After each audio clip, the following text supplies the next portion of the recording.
দুনিয়াতে যে কি মারাত্মক ভাইরাস ছড়ালো, একটার পর একটা রোগ লেগেই আছে। একজনের পর আরেকজন অসুস্থ হয়েই চলেছে। প্রথমে সুন্দরী, তারপর আরেকজন। এবার আমরা চিন্তায় বসে পড়েছি।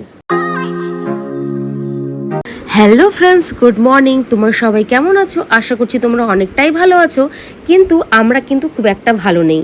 সুন্দরী কিনে টেনশনে তো পড়েছিলাম, এখন আবার আরেকজন কিনে টেনশনে পড়েছি। কি যে একটা মারাত্মক ভাইরাস এসছে, আমাদের সুন্দরী কতটাই না কষ্ট করলো। ডাক্তারকে ডেকে ইঞ্জেকশন দিয়ে তারপর আমাদের সুন্দরী তো আস্তে আস্তে ভালো হচ্ছে। খুব যে একটা ভালো রয়েছে তা কিন্তু নয়, কারণ দুটো ফোড়া কিন্তু ফেটে গেছে। ফোড়া বলবো না পক্স বলবো সেটা বুঝতে পারছি না, কিন্তু ফেটেছে। তার মধ্যে কিন্তু কখনো কখনো তার মধ্যে মাছিও পড়ে যায়, সেই জন্য অনেকটাই সাবধানে থাকতে হয়। আর এই সুন্দরী, ওর মা যদি মাঠে চলে যায় তা ওর মার তো পিছে ছাড়বে না, মার সাথে মাঠে যাবে। আর মাঠে গেলে জিনিসটা আরও ফাটে বেশি, ওর খোঁচা লাগে, ভয়টা থাকে বেশি আরও। সেই জন্যই বিশেষ করে সুন্দরীকে নিয়ে তো টেনশনে ছিলামই, তারপর এখন আরেকজনকে নিয়ে টেনশনে পড়ে গেছি। এই যে দেখো, সামনে দেখতে পাচ্ছ আমাদের রকি মহারাজ। দেখো, সবসময় প্রত্যেকটা ভিডিওতেই তোমরা দেখতে পারবে যখন আমি সুন্দরীকে নিয়ে ভিডিও করি, সবসময় কিন্তু সামনে আমাদের রকি মহারাজ থাকে। রকি আমাদের বাড়ির কুকুর বললেও চলে, আবার কিন্তু ও সব বাড়িতেই ঘোরাঘুরি করে। মোটামুটি আমাদের পাড়ার সবাই ওকে খুব ভালোবাসে। আর আমাদের বাড়িতে থাকে বেশিক্ষণ, কারণ আমাদের বাড়িতে যে উপরে টিন আছে আর নিচে ঠান্ডা পড়ে, তাই ওখানে বসে থাকতেও খুব আরাম পায়। বেচারা ও একটা রোগে ভুগছে। কী যে হলো, পাড়াতে প্রত্যেকটা কুকুরই অবস্থা কিন্তু খুবই খারাপ, কিন্তু ও যদিও বা একটু সুস্থই ছিল। কয়েকদিন আগেই একটা কুত্তা কিন্তু চলে গেছে, মানে মারা গেছে। তার নাম ছিল টেরু।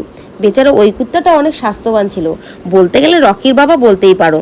আমরা ভাবলাম যাই হোক, সব কুত্তার হলেও আমাদের রকি কিন্তু সেফ আছে। কিন্তু গতকালকে থেকেই দেখি রকির যেন কেমন চোখগুলো ফুলে ফুলে যাচ্ছে, আর কেমন যেন ও করছে, খালি ঠান্ডা জায়গা খুঁজে বেড়াচ্ছে। ডাকলে পরে খুব একটা রেসপন্স দিচ্ছে না। সেই জন্য বিশেষ করে চিন্তায় পড়লাম। আজকে দেখি ওর চোখগুলো যেন কেমনই হয়ে যাচ্ছে, মানে কি টেরা টেরা লাগছে দেখতে। এর আগে যখন আমাদের সুন্দরীকে ইঞ্জেকশন দিতে এসেছিল, তখন কিন্তু আমাদের টেরুকে দেখিয়েছিলাম যে একে ইঞ্জেকশন দিলে ঠিক হবে কি না। তখন ডাক্তার বলেছে যে না, একে ইঞ্জেকশন দিলেও ঠিক হবে না, এখন শেষ পর্যায়ে। কিন্তু ভাবছি যেহেতু আমাদের রকির কেবল ভাইরাসটা ধরেছে, সেই জন্য ভাবছি ডাক্তারকে ডেকে এনে ওকে একটা ইঞ্জেকশন দিয়েই দেব। দেখো ওর অবস্থা। তো আমাদের রকি কিন্তু এখন ঘুমাচ্ছে, আর তোমাদেরকে ওর চোখটা দেখাবো বলেই রকি বেচারার এত সুন্দর ঘুমটা ডিস্টার্ব করছি। দেখো, এখনই হালকা হালকা বুঝতে পারবে ওর যে আমার হাতে যে ডান পাশের যে চোখটা, মানে ওর দিক থেকে বা সাইড হবে, দেখো কেমন একটু ফুলে ফুলে গেছে।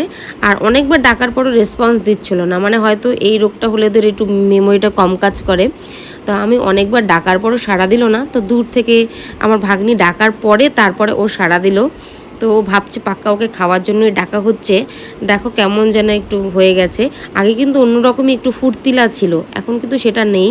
তো আমার লাইটটা দেখো ওর চোখে লাগছে, সেই জন্য আর ওকে দেখাতে পাচ্ছি না ঠিক মতন।